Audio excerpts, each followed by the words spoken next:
ओम श्री महालक्ष्मी नमः। प्रिय श्रोताओं, आज सुनिए महालक्ष्मी व्रत की संपूर्ण कथा। भादो शुक्ल पक्ष की अष्टमी तिथि से लेकर आश्विन कृष्ण अष्टमी तिथि तक 16 दिनों तक महालक्ष्मी जी की पूजा की जाती है। इन 16 दिनों में माता लक्ष्मी जी का विशेष पूजन अर्चन करके व्रत की कथा पढ़ी और सुनी जाती है। इस दिन माँ लक्ष्मी जी की विधि विधान से पूजा करके 16 दीप जलाकर 16 बोल की 16 बार कहानी कहने के बाद व्रत की पौराणिक कथा का श्रवण किया जाता है। प्रिय भक्तजनों, आज के इस वीडियो में आप 16 दिनों की महालक्ष्मी व्रत कथा का श्रवण करेंगे और उससे पहले 16 बोल की कहानी सुनेंगे। 16 बोल की कहानी को 16 बार कहने के बाद ही व्रत की पौराणिक कथा को पढ़ना या सुनना चाहिए। आइए भक्तजनों, अब हम सब मिलकर माता लक्ष्मी जी का ध्यान करके कथा का शुभारंभ करते हैं। हे माँ लक्ष्मी, चारों दिशाओं में आपकी जय जयकार होती रहती है। आप ही जगत की पालनहार है और आप ही स्थूल रूप से इस जगत में समाई हुई है। हे माँ लक्ष्मी, आप हमें अपना आशीर्वाद प्रदान कीजिए। हम सभी आपके सभी रूपों को बारंबार प्रणाम करते हैं। हे माँ लक्ष्मी, विद्या लक्ष्मी, सौभाग्य प्रदान करने वाली माँ लक्ष्मी, हे माता अमृत स्वरूपा, हे सत्य लक्ष्मी, वैभव लक्ष्मी, हे योग लक्ष्मी, हम सभी आपको बारंबार प्रणाम करते हैं, आपको नमन करते हैं। अमोती दमोती रानी, पोला पर ऊंचो सो, पर पाटन गाँव जहाँ के राजा मगरे सन, दयमती रानी कहे कहानी, सुनो हो महालक्ष्मी देवी रानी, हमसे कहते तुमसे सुनते 16 बोल की कहानी। पौराणिक कथा के अनुसार महाभारत काल के समय की बात है। महर्षि देवपायन व्यास जी हस्तिनापुर में आए। उनका आगमन सुनकर समस्त राजकुल के कर्मचारी महाराज भीष्म सहित उनका सम्मान आदर करते हुए राजमहल में महाराज को सोने के सिंहासन पर विराजमान कर अर्घ पाग आचमन आदि से उनका पूजन किया। व्यास जी के विराजमान होने पर राजा, रानी और माता कुंती ने हाथ जोड़कर प्रश्न किया, हे मुनिवर, आप त्रिकालदर्शी हैं, आपको सभी की जानकारी है। आपसे हमारी प्रार्थना है कि कृपया स्त्रियों के लिए कोई ऐसा व्रत पूजन बताइए जिससे हमारे राज्य, लक्ष्मी, सुख, पुत्र, परिवार सदा सुखी रहे। ऐसा सुनकर व्यास जी ने कहा, हम ऐसे व्रत का वर्णन करने जा रहे हैं जिससे सदा लक्ष्मी जी स्थिर होकर आपको सुख प्रदान करेंगी। यह श्री महालक्ष्मी जी का व्रत है जिसे 16 दिनों तक किया जाता है और जिसका पूजन प्रतिवर्ष आश्विन मास कृष्ण पक्ष की अष्टमी तिथि को किया जाता है। तब महारानी गांधारी ने पूछा, हे महात्मन, यह व्रत कैसे प्रारंभ किया जाता है, इसका विधान क्या है, कृपया विस्तार में बताइए। तब व्यास जी कहने लगे, भाद्रपद शुक्ल पक्ष की अष्टमी तिथि के दिन सुबह मन में व्रत का संकल्प करें। संकल्प लेकर किसी जलाशय में जाकर स्नान करके साफ स्वच्छ वस्त्र या नए वस्त्र धारण कर सकते हैं। धूप से महालक्ष्मी जी को जल का तर्पण करके फिर प्रणाम करना चाहिए। फिर घर आकर शुद्ध 16 धागों वाले धागे का एक धागा बनाकर हर दिन एक गांठ लगानी चाहिए। इस 16 दिन की 16 गांठ का एक धागा तैयार कर आश्विन माह के कृष्ण पक्ष की अष्टमी तिथि को व्रत रखकर मंडप बनाकर चंदोवा तान कर उसके नीचे माटी के हाथी पर महालक्ष्मी जी की मूर्ति स्थापित कर तरह तरह के पुष्पों से लक्ष्मी जी और हाथी का पूजन करें। तरह तरह के पकवान भी बना सकते हैं। लक्ष्मी जी और हाथी का पूजन नैवेद्य दूध समर्पण करके करना चाहिए। श्रद्धा सहित महालक्ष्मी व्रत करने से आप लोगों की राज्य लक्ष्मी सदा स्थिर होगी। ऐसा विधान बताकर व्यास जी अपने आश्रम को चले गए। इसके बाद भाद्रपद शुक्ल पक्ष की अष्टमी तिथि से समस्त राजघराने की रानियां और नगर स्त्रियों ने माता लक्ष्मी जी का यह पावन व्रत आरंभ कर दिया। बहुत सी स्त्रियों ने गांधारी के साथ प्रतिष्ठा पाने के लिए उनका साथ देने का नियम लिया। कुछ नारियां माता कुंती के साथ भी इस व्रत को आरंभ करने लगी, किंतु माता कुंती और गांधारी जी के बीच में कुछ देश भाव चलने लगा। ऐसा होते होते 15 दिन व्रत के समाप्त होकर 16वां दिन यानी आश्विन कृष्ण पक्ष की अष्टमी तिथि आ गई। उस दिन प्रातः काल से ही नर नारियों ने उत्सव मनाना आरंभ कर दिया। समस्त नर नारी राजमहल में गांधारी जी के यहाँ उपस्थित होकर तरह तरह से महालक्ष्मी जी के मंडप और माटी के हाथी बनाने और सजाने की तैयारी करने लगे। गांधारी जी ने नगर की सभी स्त्रियों को बुलाने के लिए सेवक भेजा, परंतु माता कुंती को बुलावा नहीं भेजा, न ही कोई सूचना भेजी गई। उत्सव में बाजे गाजे की धुन बजने लगी। जिससे सारे हस्तिनापुर में खुशी की लहर दौड़ गई। माता कुंती ने इसे अपना अपमान समझा और बहुत दुखी होकर बैठ गई। व्रत की कोई तैयारी नहीं की। इतने में ही महाराज युधिष्ठिर, अर्जुन, भीम सेन, नकुल, सहदेव सहित 5 पांडव वहां उपस्थित हो गए और अपनी माता को दुखी और गंभीर देखकर अर्जुन ने उनसे प्रार्थना की, माते आप इतनी दुखी क्यों हो? क्या हम आपके दुख का कारण समझ सकते हैं और दुख दूर करने में भी सहायक हो सकते हैं? तब माता कुंती ने कहा, बेटा कुल में रिश्तेदारों द्वारा किए गए अपमान से बढ़कर कोई दूसरा दुख नहीं है। आज नगर में महालक्ष्मी व्रत उत्सव में रानी गांधारी ने सारे नगर की औरतों को सम्मान से बुलाकर ईर्ष्या पूर्वक मेरा अपमान करके उत्सव में मुझे नहीं बुलाया है। तब अर्जुन ने कहा, माता क्या वह पूजन का विधान सिर्फ दुर्योधन के महल में ही हो सकता है? आप अपने घर में नहीं कर सकती? तब माता कुंती ने कहा, बेटा कर सकती हूँ, पर साज सामान इतनी जल्दी तैयार नहीं हो पाएगा, क्योंकि गांधारी के 100 पुत्रों ने माटी का विशाल हाथी तैयार किया है और पूजा करके सजाया है। ऐसा विधान तुमसे नहीं बन सकेगा। उनके उत्सव की तैयारी आज दिन भर से हो रही है। अब हमारे पास इतना समय नहीं है, ना ही इतनी सामग्री है। तब पार्थ ने माता से कहा, माता आप पूजा की तैयारी कर नगर में बुलावा भेजिए। मैं ऐसा हाथी पूजन में लेकर आऊंगा कि हस्तिनापुर वासियों ने कभी देखा नहीं होगा, ना ही कभी उसका पूजन किया होगा। मैं आज ही इंद्रलोक से इंद्र का हाथी एवरात, जो कि बहुत ही पूजनीय है, उसे बुलाकर लेकर आता हूँ। आप अपनी तैयारी कीजिए। इधर माता कुंती ने सारे नगर में पूजा का ढिंडोरा पिटवा दिया। अब पूजा की विशाल तैयारी होने लगी। अर्जुन ने सुरपति इंद्र को एरावत भेजने के लिए पत्र लिखा और एक दिव्य बाण में बांधकर धनुष्य पर रखकर देवलोक इंद्र की सभा में फेंका। उस पत्र को देवराज इंद्र ने पढ़ा और फिर अर्जुन को उत्तर लिखा कि हे पांडु कुमार, मैं एरावत को भेज तो दूंगा, परंतु वह इतनी जल्दी स्वर्ग से कैसे उतर सकता है? तुम ही इसका उत्तर शीघ्र लिखो। पत्र पाकर अर्जुन ने बाणों का रास्ता बनाकर हाथी के उतरने की बात लिखकर पत्र वापस कर दिया। अब इधर स्वर्ग लोक में इंद्र ने सारथी को आज्ञा दी कि हाथी को पूर्ण रूप से सजाकर हस्तिनापुर में उतारने का प्रबंध किया जाए। महावत ने तरह तरह के साज सामान से एरावत हाथी को सजाया। देवलोक की अंबर झूल डाली गई, स्वर्ण की पालकी रत्नजीत कलशों से बांधी गई, माथे पर रत्नजीत जाली सजाई गई, पैरों में घुंघरू सोने की मणियां बांधी गई, जिनकी चकाचौंध पर मानव जाति की आंखें ठहर ना सकी। इधर सारे नगर में धूम हुई कि माता कुंती के घर संजीव इंद्र का एरावत बाणों के रास्ते स्वर्ग से उतरकर पूजा जाएगा। अब सारे नगर के नर नारी, बालक और वृद्धों की भीड़ एरावत को देखने के लिए माता कुंती के द्वार पर एकत्रित होने लगे। गांधारी के राजमहल में भी इस बात की चर्चा फैल गई। अब तो नगर की नारियां पूजा थाली लेकर वहां से भागने लगी। माता कुंती के महल में उपस्थित होकर देखने लगी कि देखते ही देखते सारा महल पूजा करने वाली नारियों से भर गया। सारे नगर वाले एरावत के दर्शनों के लिए गली, सड़क, महल, अटारी में एकत्रित हो गए। माता कुंती ने एरावत को खड़ा करने हेतु रंग बिरंगे चौके पुराकर नए रेशमी वस्त्र बिछा दिए।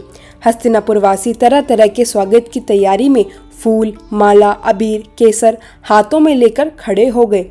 इधर देवराज इंद्र की आज्ञा पाकर एरावत हाथी स्वर्ग से बाणों के बने हुए रास्ते में धीरे धीरे आकाश मार्ग से उतरने लगा। उसके आभूषणों की आवाज नगर वासियों को आने लगी। एरावत के दर्शन के लिए नर नारियों ने जय जयकार के नारे लगाना आरंभ किया। ठीक सायंकाल एरावत माता कुंती के महल के चौक में उतर आया। समस्त नर नारियों ने पुष्पमाला, अबीर, केसर चढ़ाकर हाथी का स्वागत किया। उधर महारानी गांधारी के महल में नारियों की जो भीड़ माता लक्ष्मी जी के पूजन के लिए एकत्रित हुई थी, अब वहां पर पूजा करने के लिए कोई भी नर नारी नहीं बची। वे सारी नारियां अब इधर माता कुंती के महल में उपस्थित हो चुकी थी। महाराज धौम्य पुरोहित द्वारा एरावत पर महालक्ष्मी जी की मूर्ति स्थापित कर वेद मंत्रों द्वारा पूजा की गई। नगरवासियों ने लक्ष्मी पूजा का कार्य करके एरावत की पूजा की। फिर तरह तरह के मेवा पकवान एरावत को खिलाए गए। ऊपर से यमुना जी का जल पिलाया गया और फिर तरह तरह के पुष्पों से एरावत पर वर्षा की गई। पुरोहित जी द्वारा स्वास्ति वाचन कर व्रती नारियों द्वारा लक्ष्मी जी का पूजन विधि विधान से कराया। माता कुंती ने व्रत के डोरे के धागों में 16वीं गांठ लगाकर लक्ष्मी जी के सामने समर्पण किया। ब्राह्मणों को पकवान, मेवा, मिठाई देकर भोजन की व्यवस्था की गई। तब वस्त्र, द्रव्य, सोना और अन्य आभूषण देकर ब्राह्मणों को संतुष्ट किया गया। इसके पश्चात सभी नर नारियों ने महालक्ष्मी जी का दीपक जलाकर प्रेम से संपूर्ण पूजन कर आरती की। आरती करने के बाद माता रानी को लगाए गए भोग को प्रसाद रूप में ग्रहण किया। यह थी महालक्ष्मी व्रत की पहली पौराणिक कथा। प्रेम से बोलिए माता लक्ष्मी जी की जय। अब सुनिए दूसरी कथा। पौराणिक कथा के अनुसार प्राचीन काल में एक गांव में एक गरीब ब्राह्मण रहा करता था। वह भगवान विष्णु का परम भक्त था। एक दिन उसकी भक्ति से प्रसन्न होकर भगवान विष्णु ने उसे दर्शन दिए और मनचाहा वरदान मांगने को कहा। ब्राह्मण ने कहा कि उसके घर में हमेशा लक्ष्मी जी का वास बना रहे। इस इच्छा को जानने के बाद विष्णु जी ने कहा, उसे लक्ष्मी तो प्राप्त हो सकती है, लेकिन उसके लिए थोड़ा सा प्रयत्न करना होगा। भगवान विष्णु ने इस ब्राह्मण से कहा, मंदिर के सामने एक स्त्री जो रोज आती है और वहां आकर उपले थापती है, तुम बस उन्हें अपने घर आने का निमंत्रण दे देना। वह स्त्री ही देवी माँ लक्ष्मी है। अगर वह स्त्री तुम्हारे घर आती है तो तुम्हारा घर धन्य धान्य से भर जाएगा। ऐसा कहकर भगवान श्री विष्णु अंतर्ध्यान हो गए। अगले दिन सुबह 4 बजे ब्राह्मण मंदिर के सामने हाथ जोड़कर बैठ गया और वह माता लक्ष्मी जी के आने की प्रतीक्षा करने लगा। जब धन की देवी माता लक्ष्मी उपले थापने आई तो ब्राह्मण ने उन्हें अपने घर में आने का निवेदन किया। ब्राह्मण की इस बात को सुनकर लक्ष्मी जी समझ गई कि यह सब श्री विष्णु जी का किया धरा है। माता लक्ष्मी ने ब्राह्मण से कहा, तुम 16 दिनों तक महालक्ष्मी व्रत को विधि पूर्वक करो। सुबह और शाम नियम पूर्वक कथा का श्रवण करो, तब मैं तुम्हारे घर आऊंगी। देवी के कहे अनुसार ब्राह्मण ने देवी का व्रत और पूजन किया और उत्तर दिशा की ओर मुख करके लक्ष्मी जी को पुकारा। अपने वचन को पूरा करने के लिए धन की देवी माँ लक्ष्मी प्रकट हुई और उन्होंने गरीब ब्राह्मण के हर कष्ट को दूर किया और उसके घर को सुख संपत्ति से भर दिया। हे माँ लक्ष्मी, जैसे आपने उस ब्राह्मण पर कृपा की, वैसे ही इस कथा को कहने, सुनने और हुंकार भरने वाले सभी भक्तों पर अपनी कृपा बरसाए रखना। अब सुनिए महालक्ष्मी व्रत की तीसरी कथा। पौराणिक कथा के अनुसार एक बार भगवान श्री विष्णु मृत्युलोक यानी भूलोक में विचरण करने के लिए निकल पड़े। माता लक्ष्मी जी ने भी उनसे निवेदन किया कि वह भी उनके साथ आना चाहती हैं। तब भगवान विष्णु ने उनके स्वभाव से परिचित थे, इसलिए उन्हें पहले ही आग्रह किया कि देवी, मैं आपको एक ही शर्त पर अपने साथ लेकर चल सकता हूँ। यह बात सुनकर माता लक्ष्मी जी मन ही मन बड़ी प्रसन्न हुई कि चलिए, शर्त ही सही, भगवान साथ ले जाने के लिए माने तो सही। तब माता लक्ष्मी तुरंत बोली, प्रभु, मुझे आपकी सारी शर्त स्वीकार है। भगवान श्री विष्णु कहने लगे, देवी, फिर जैसा मैं कहूँ वैसा ही आपको करना होगा। लक्ष्मी जी बोली, ठीक है प्रभु, आप जैसा कहेंगे मैं वैसा ही करूँगी। तब भगवान विष्णु माता लक्ष्मी जी के साथ भूलोक पर आकर विचरण करने लगे। एक जगह रुककर श्री हरि ने माता लक्ष्मी से कहा, देवी, मैं दक्षिण दिशा की तरफ जा रहा हूँ, आपको यहीं पर रुककर मेरा इंतजार करना होगा। ऐसा कहकर भगवान श्री विष्णु दक्षिण दिशा की तरफ बढ़ गए। अब माता लक्ष्मी जी को जिज्ञासा हुई कि दक्षिण दिशा में ऐसा क्या है जो प्रभु मुझे वहां लेकर नहीं जाना चाहते। माता लक्ष्मी जी का स्वभाव वैसे भी चंचल माना जाता है, उनसे एक जगह पर ज्यादा देर रुका नहीं जाता। ऐसा ही हुआ। माता लक्ष्मी जी ने उस स्थान पर ज्यादा देर रुका नहीं गया और वह भगवान विष्णु की तरफ ही बढ़ने लगी। आगे जाकर माता लक्ष्मी को सरसों का खेत दिखाई दिया। उसकी सुंदरता ने माता का मन मोह लिया और वह सरसों के पीले पीले सुंदर फूलों को तोड़कर उनसे अपना श्रृंगार करने लगी। इसके बाद वह कुछ ही दूर आगे बढ़ी थी कि गन्ने के खेत उन्हें दिखाई दिए। उन्हें गन्ने चूसने की इच्छा हुई तो वह गन्ना तोड़कर उन्हें चूसने लगी कि भगवान विष्णु वापस आ गए। सरसों के फूलों में सजी माता लक्ष्मी जी को गन्ना चूसते हुए देखकर भगवान श्री विष्णु उन पर क्रोधित हो गए। भगवान ने कहा, देवी, आपने शर्त का उल्लंघन किया है। मैंने आपको वहीं पर एक स्थान पर रुकने के लिए कहा था, लेकिन आप नहीं रुकी और यहाँ किसान के खेतों से बिना पूछे फूल और गन्ने तोड़कर आपने घोर अपराध किया है। इसकी सजा तो आपको अवश्य मिलेगी। तब भगवान विष्णु ने माता लक्ष्मी जी को 12 वर्षों तक किसान की सेवा करने का श्राप दे दिया और स्वयं लक्ष्मी जी को छोड़कर क्षीर सागर गमन कर गए। अब विवश होकर माता लक्ष्मी जी को उस किसान के घर पर रहना पड़ा। एक दिन माता लक्ष्मी ने किसान की पत्नी को देवी लक्ष्मी जी की प्रतिमा की पूजा करने के लिए कहा और कहा, इससे तुम जो कुछ भी मांगोगी वह तुम्हें मिलेगा। किसान की पत्नी ने वैसा ही किया। कुछ ही दिनों में उनका घर धन धान्य से भर गया। हंसी खुशी समृद्ध में 12 साल का समय बीत गया। इधर माता लक्ष्मी जी को दिए गए श्राप का समय पूरा हुआ। जब भगवान विष्णु माता लक्ष्मी जी को वापस ले जाने के लिए आए तो किसान ने माता को ना जाने देने का हठ किया। इस बार माता लक्ष्मी ने कहा, कार्तिक कृष्ण पक्ष की 13 के दिन अगर वह विधि पूर्वक मेरी पूजा करेगा तो वह उसके घर से नहीं जाएगी, लेकिन इस दौरान वह उन्हें दिखाई नहीं देगी। इसलिए वह एक कलश की स्थापना करे और उसमें कुछ धन रखे, यानी धन ही लक्ष्मी का रूप होगा। इस प्रकार 13 के दिन किसान ने माता लक्ष्मी जी के बताए विधान अनुसार ही पूजा करके कलश की स्थापना की और तब किसान का घर धन धान्य से परिपूर्ण रहने लगा। तब से लेकर आज तक धनतेरस पर माता लक्ष्मी जी की पूजा करने की परंपरा चली आ रही है। 16 दिनों के महालक्ष्मी व्रत में 16 बोल की कहानी 16 बार कही जाती है और अक्षत या गेहूं छोड़े जाते हैं। आश्विन कृष्णाष्टमी को 16 तरह के पकवान बनाए जाते हैं। सबसे पहले इस दिन प्रातःकाल स्नान करने से पहले हरी घास या धूप को अपने शरीर पर लगाकर फिर स्नान आदि कार्यों से निवृत्त होकर व्रत का संकल्प लिया जाता है। व्रत का संकल्प लेते समय इस प्रकार कहा जाता है, हे देवी, मैं आपकी सेवा में तत्पर होकर आपके इस महाव्रत का पालन करूंगी। आपकी कृपा से यह व्रत बिना विघ्नों से परिपूर्ण हो, ऐसी कृपा करें। ऐसा कहकर अपनी हाथ की कलाई में बना हुआ डोरा बांध ले जिसमें 16 गांठें लगी हुई हो। सबसे पहले लकड़ी की चौकी पर श्वेत रेशमी आसन बिछाएं। अगर आप प्रतिमा का प्रयोग कर रहे हो तो लाल वस्त्र से सजाएं। माँ लक्ष्मी जी को पंचामृत से स्नान कराया जाता है और फिर उनका 16 प्रकार से पूजन अर्थात षंडशोपचार पूजन किया जाता है। संभव हो तो एक कलश पर अखंड ज्योति स्थापित करें जिसे दीप कलश कहा जाता है। सुबह और शाम के समय पूजा आरती करें। मेवा, मिठाई, सफेद दूध की बर्फी का नित्य भोग लगाएं। पूजन सामग्री में चंदन, ताल, पत्र, पुष्प, माला, अक्षत, दुर्वा, लाल सूत, सुपारी, नारियल और तरह तरह के भोग रखे जाते हैं। नए सूत 16-16 की संख्या में 16 बार रखा जाता है। लाल कलावे का टुकड़ा लेकर जिसमें 16 गांठ लगाकर कलाई में बांधनी होती है। इस प्रकार पहले दिन सुबह पूजा के समय प्रत्येक घर के सदस्य इसे बांधें और पूजा के बाद इसे उतारकर लक्ष्मी जी के चरणों में रख दें और इसका प्रयोग पुनः अंतिम दिन संध्या पूजा के समय होगा। इसके बाद व्रत करने वाले उपासक को ब्राह्मणों को भोजन कराना होता है और फिर दान दक्षिणा देकर संतुष्ट किया जाता है और फिर इस प्रकार कहा जाता है, क्षीर सागर से प्रकट हुई हे माँ लक्ष्मी, चंद्रमा की सहोदर श्री विष्णु वल्लभा, माँ लक्ष्मी जी इस व्रत से संतुष्ट हो। इसके बाद 4 ब्राह्मण और 16 ब्राह्मणियों को भोजन कराना चाहिए। इस प्रकार यह व्रत पूर्ण होता है। इस प्रकार जो इस व्रत को करता है इसे अष्टलक्ष्मी की प्राप्त होती है। उद्यापन की विधि रहेगी, व्रत के अंतिम दिन 2 सूप लें। यदि सूप ना मिले तो स्टील की थाली लें। उसमें 16 श्रृंगार की सामग्री 16 की संख्या में तथा दूसरी थाली से उसे ढक दें।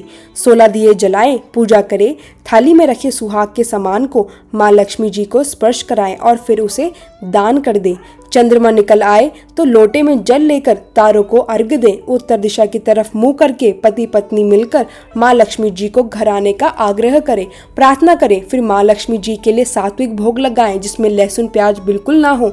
सभी व्रती भोजन ग्रहण करें। माता को चांदी की थाली में परोसना श्रेष्ठ। थाली उत्तर दिशा में हो। भोजन के बाद थाली ढक दें। सूप में रखा सामान रात भर ढका रहे। अगली सुबह यह किसी गाय को दें या किसी योग्य ब्राह्मण को दान करें। 16 चुनरी, 16 सिंदूर, 16 लिपस्टिक, 16 रिब्बन, 16 कंघी, 16 शीशे, 16 बिछिया, 16 फल, 16 मिठाइयाँ, 16 मेवे, 16 लौंग, 16 इलायची, 16 मीटर सफ़ेद कपड़ा या रुमाल, इस तरह का आप सामान रखें। इस दौरान ओम ह्रीं श्री कमले कमलाय प्रसिद्धि प्रसिद्धि श्री महालक्ष्मी नमः या ओम श्री महालक्ष्मी नमः मंत्र जरूर जाप करें। 16 दिनों की भक्ति, श्रद्धा, घोषणवाणी और सत्कर्म महालक्ष्मी व्रत के माध्यम से माँ लक्ष्मी को प्रसन्न करने का श्रेष्ठ मार्ग है। इस प्रकार से 16 दिनों के महालक्ष्मी व्रत का पूजन और उद्यापन संपन्न होता है। यह थी आज की वीडियो। उम्मीद है आपको पसंद आई होगी। तब तक के लिए जय माँ लक्ष्मी। राधे राधे श्याम।